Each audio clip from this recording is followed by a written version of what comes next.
What is up, you guys? So I'm just here to do a quick review of Promised Neverland Chapter 4, and I really need to get on Sahara to Samurai soon.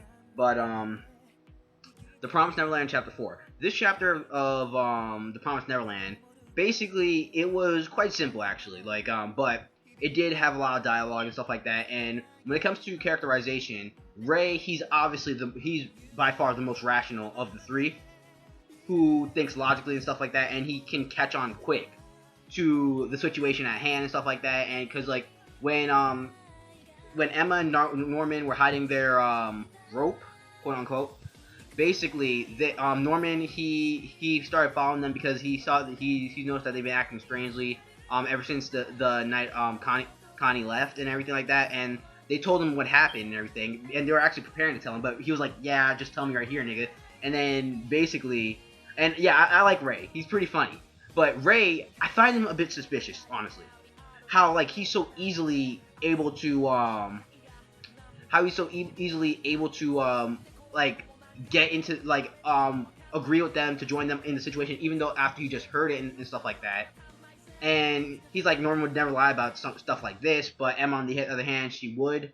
But I'm like, really? Like, I felt that was too easy. So I feel like Ray may possibly backstab them later on. So, but that's just what I'm thinking right now. Either that or Ray, he just has he trusts Norman completely and everything. So, yeah. And Ray was like, so you're expecting to get out of here with all the kids? That's impossible. And he's like, Emma's like, what? And she's basically, and I get this is shonen, and I guess this is shonen aspect. She basically is very naive, and even though she's supposed to be intelligent, like she's one of the smartest kids there, she's very naive, and she thinks that, and she wants to just leave all the killings and stuff like that just at Connie and stuff like that. And Ray was like, look, we can't just go all the kids. We'll never be able to survive. And not only that, from what it seems, the world is ruled by demons. And so it's like dude, like we can't. And also when it came to the mother, she noticed that Ray was gone because Ray apparently always sits next to a tree when he's reading a book. And so the mother knows that he was gone, and so and she's and I wholeheartedly believe that she's already suspicious of Norman, given what happened last chapter. So yeah. So yeah, the mother, I think it's either one of two things. She knows Ray is she's using Ray as bait. Like Ray is working with the mother, or because I still find it way too easy how he just agreed with them. Like he agreed with them like that. He's using them as bait, or she thinks it may possibly also be Ray and Norman that are the ones that were at the gate that night.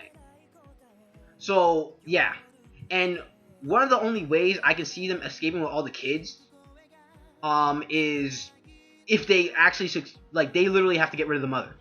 Yeah, they have to freaking get rid of her. Like trap her, make sure she can't catch up to them in time or anything like that, or maybe kill her. But I don't think they would ever come to the circumstances of killing their own mother and stuff like that. And not only that, but most of the kids over there, they're around they're really like around six, even less. So it's like how the heck are we gonna escape there? And even when we escape, what then? And Ray, he's bringing up all the true stuff, all the real shit, the reality of things. He's being rational as hell. And Emma, she's still because she just wants to leave it at Connie, and I get it, she wants to leave at Connie, but she's gonna have to at some point accept the reality that there's no saving the kids. And then like he pulls Norman away and stuff like that. And he's like, Norman, you know the circumstances and stuff like that. And Norman, he knows the circumstances and stuff like that, but he's still gonna go with it because he loves Emma, basically. And I don't think and I don't know if it's in a romantic way or just obviously as in like the brother sister type way, since they're practically siblings. But it could be a romantic way. But to me, that feels like, and Ray's like, I won't let her die and stuff like that. Like if the situation gets too heavy and everything. And no, Norman's like, I won't let her die if the situation gets too heavy and stuff like that. I promise that, and we'll figure out a way. And she's like, it's not and Emma believes that it's not impossible to escape with the children and stuff like that. So then they started talking about, all right. So basically, the demon, and then like I believe it was Norman asked about Ray's book and stuff like that, and he asked what year is that book from, and he says the book is from 2015, and he's like, oh, from 30 years ago. So it's 2045 right now in the Promised Neverland time. It's 2045, so it's 30 years. It's actually 29 years in real time, real world time. It's 29 years later. So the demons apparently showed up around 2016. So and started taking over. So then they came to the realization that there may possibly be other human civilization, humans out there, since it hasn't been since it's only been 3 decades and stuff like that. So and if the population is anything like ours, so there could be possibly still be humans around. So yeah, but and like so yeah, but anyways, now they're trying to like figure out to dig up information on the demons now, and like what happened within that 30-year gap, like or like, well, basically what happened in 2015 after 2015, like where the demons showed up and everything. Like how did humanity get like get dominated and everything. Like, so if humanity was to get dominated and stuff like that, that shows that these demons are probably powerful as shit. So yeah, but anyways, other than that, like I said, Ray, when it comes to him, I like him as a character. He's rational, he's pretty funny, he's cool. But the thing is, and he's still gonna go with it with them to help them out. But the thing is, when it comes to the whole situation with the children, I wholeheartedly believe that Ray is completely right. They are not gonna escape with all the children. They are not gonna escape with all the children. Like honestly, I can only see them at most escaping with probably like maybe including themselves, like eight of them escaping. That's all I can see. I don't see 30 freaking kids escaping like that. And not only that, mind you, they're kids. How the hell are they gonna survive out in the world without any adult supervision or anything like that? I get this is shonen, but like in a world overrun by demons and stuff like that, they have to look for other human civilization and stuff like that. And hopefully, there's not a chance where like we're dealing with humans who worship the demons, like demon worshippers and stuff like that. And not only that, but when it comes to the tattoo on their necks and stuff like that, I do have a theory. What if the kids, they're test tube babies? Because they're required for some type of demand. Maybe humans are becoming scarce and stuff like that, and that could be a thing too, where the humans, they were used as the demons. They found humans like either delicious or something like that, or because we still don't know. Like we're assuming that the demons use human bodies to eat them and stuff like that. From if I remember correctly, we're just assuming.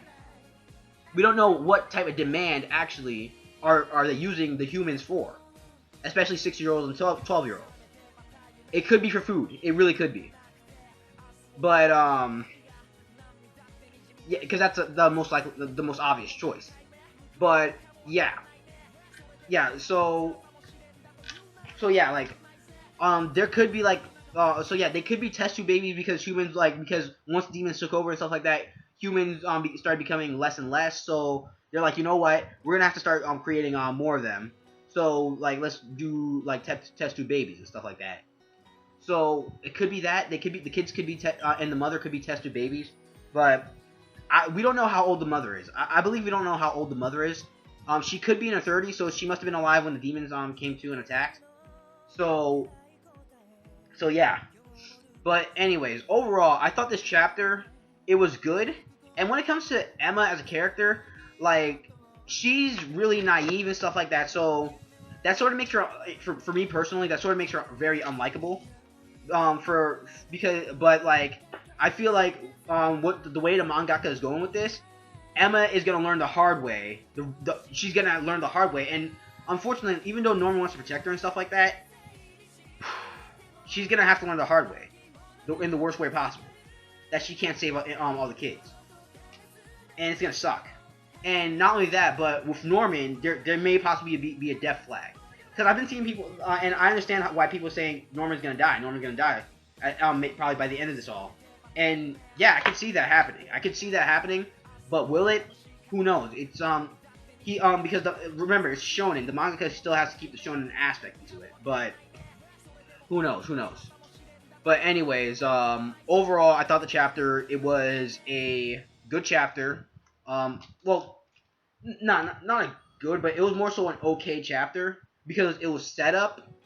It was set up for what they're gonna do next. Because now they're gonna look, gather some intel on what happened after 2015 regarding the demons and stuff like that. If they can find more recent books afterwards, or like maybe the mother has some like type of intel lying around when it comes to demons and everything like that. Because they do have, I'm pretty sure they do have shipment schedules and stuff like that. She uses that on the calendar, and she probably has the names of the kids who are going next. She probably has the names of the kids who are going next. So they need to gather some intel to see what's gonna go down. So yeah, but like I said, overall, like I think the chapter is an okay chapter. And it's mainly set up for what the kids' next objective is, and that's to gather more intel on what's going on before they make their escape. But now there's one big problematic thing. And I said this in my last I believe it was my first impression video, because I think I only did one video on Promised Neverland. I don't think I did a separate video for chapter 2. I said this. I said, like, basically somewhere along the lines that basically the kids themselves, they're probably not willing at all to leave their mother, because they still view their mother as a kind, sweet, gentle person who loves them with all their hearts and stuff like that, and she practically raised them. So the kids, they won't be so willing to go, and you know how kids are. So the kids, like, it's gonna be like, yo, they're probably gonna throw tantrums and stuff like that, saying, yo, we can't leave mama and stuff like that. We can't leave mama and everything. And yeah, and they don't know the truth about the mother. So for the kids to go, and that's the thing too, they would have to expose the mother, and some of the kids would probably and if they exposed the mother right in front of all the kids, it'd be like, oh shit, and the kids would probably start panicking and stuff like that if they exposed the mother to a point where the kids would actually understand what's going on. So yeah, so this situation has to be dealt with very delicately, and it's near to impossible to achieve because of the kids. Like I said, I don't think they'll be able to escape with all the kids. I still stand by that. I really do. Emma, she's just freaking naive, and she's gonna have to learn the hard way from what the manga is setting up. So yeah. So overall, that's pretty much it for this chapter review of The Promised Neverland, and I'll see you guys later.